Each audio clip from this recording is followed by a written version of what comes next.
Yesterday morning, we were all still at the table. My wife, our boys, Charlie and Inti, just taking our time. No real rush. We had already planned to go out for a walk. It was a sunny day and we wanted to make the most of it. Then my wife got a call. It was the mother of one of Charlie's best friends, Amen. They were heading to the playground and wanted to know if Charlie could come out to play. Before I could even say a word, my wife had already said yes. Not just yes for Charlie, yes for all of us. She told them our whole family would meet them there. When she hung up, she looked at me and apologized. I smiled and told her she did exactly what I wanted. Yes, we are all going. And the kids, when they heard that, they jumped for joy.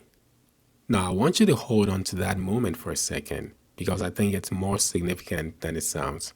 My wife did not hesitate because she already knew my heart. She did not need to check with me first because the answer was already written into the kind of family we are trying to build together. A family where the door is open, where the schedule can bend, where an unplanned call on a sunny Monday morning is not a disruption but an invitation. For a lot of fathers, that call would have landed differently. The day was already mapped out. There are things to do. There's always something to do.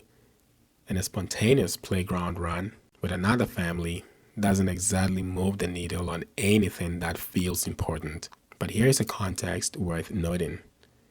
I took some time off work, so I didn't work all of last week, and I'm not working all of this week because we're getting ready to welcome our third child. So after we had our breakfast, we all went out together as family to meet Amin and his mom at the playground. I stood at the playground watching Charlie and Amin run around together, watching Inti do what little ones do, and watching my wife laughing, having a good conversation with Amin's mom, Farida. And somewhere in that completely unplanned, unscheduled, ordinary afternoon, something became very clear to me. I'm wealthy. See, we are taught from a young age to measure wealth in numbers. What is in the account? What a portfolio looks like? How many assets? How many properties? How many zeros? And I'm not here to say that provision doesn't matter. It does. I work hard too. And I think a man who works hard to care for his family is doing something honorable and good. But standing there at the playground, watching my sons, I found myself asking a question I don't think I had ever asked honestly before. Who gets the best of me? Think about Monday morning. You walk into work sharp, rested, your mind is clear and alert, your energy is high. You're fully there and fully present. And you give that, all of that to your job. And what does your family get? They get what is left: tired eyes, a distracted mind, a man who is physically in the room but mentally still somewhere else. They get the leftovers of a man the world has already spent. We call this providing. But I want us to be honest about what it is actually costing. Because the truth is, I know what it feels like to be on the other side of that equation. Many of you here who follow us know my story. I didn't grow up with a present father. Not at the park, not at the games, not in the quiet moments when a boy looks up and needs to find someone steady standing there. I have no memory of my father simply taking me outside to play. Not once. Just to be together. Just to say without words, "You matter to me. I am glad you're here." That absence shaped me in ways I am still discovering. But it also taught me something I couldn't have learned any other way. I know, in a very real way, what it feels like to look for a father and find an empty space.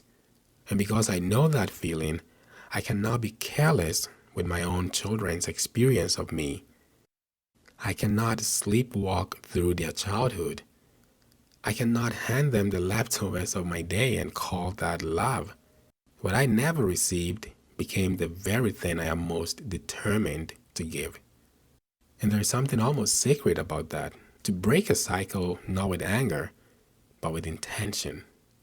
To look at your sons, your children, and make a quiet promise. This stops here. You will know what it feels like to have a father who showed up. I'm not just raising my boys. In some way, I'm reliving life through them. And every trip to the park, every moment on the grass, every time Charlie or Inti grabs my hand without thinking about it, I am also that little boy I once was, finally getting to play. And maybe that is why I feel so strongly about saying this next part, because I know the pull in the other direction is real. Choosing presence is not easy. It costs something. Every single day. It means leaving the office when there is still work on the desk. It means putting the phone down when every instinct says, check it. It means being willing to say yes to an unplanned call on a sunny morning when the easier answer is not right now. It takes sacrifice. It takes decisiveness. It takes the courage to say no to things that feel urgent so you can say yes to things that are actually important. And in a world that celebrates hustle, that rewards output, that measures your worth by what you produce, simply standing at the playground on a Monday afternoon, watching your kids run can feel like falling behind. I'm not even going to lie about that. But here's what I have come to believe. The real falling behind happens quietly, over years.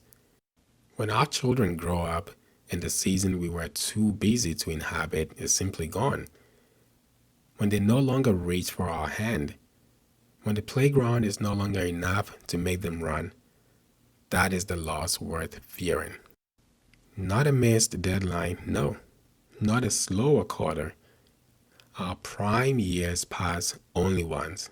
Our children are only young once. The question is not whether we will spend those years. The question is who we will spend them on. In Proverbs chapter 17, verse 6, the Bible says that parents are the pride of their children. Not the wealthiest parents, not the most successful parents, not the parents with the biggest title or the most impressive resume, just parents, present, being there, taking responsibility. And I thought about that verse standing at the playground yesterday, watching Charlie run with a man, watching Inti be little, and I felt it somewhere deep. I am a blessed man. I know it, and I do not take it for granted. God has entrusted me with lives to steward. My wife, my sons, and the child we are still waiting to meet. That is not a burden. That is the highest honor I have ever been given. Seriously. Greater than any title, greater than any position, greater than anything the professional world has ever offered me and ever could. Because leading a family well with your time, your attention, your whole self, that's the kind of leadership that echoes into generations long after you're gone. You cannot buy it. You cannot delegate it. You can only choose it today, while you are still young, while they still want you there. So if you're watching this after a long day, if you're tired, if you feel like you're always behind, if part of you knows that the people at home are not getting the best of you, and you do not know how to change that, hear me on this, please. They need the present version of you. Show up, even when it is unplanned, even when it inconveniences your schedule, even when the world would call it small. Please show up while your kids still reach for your hand. They won't always stretch their hands forth to reach you. It won't always be like this. You won't always have this time. That is wealth, and it is already yours to give. It passes so quickly. Please act today. Shalom.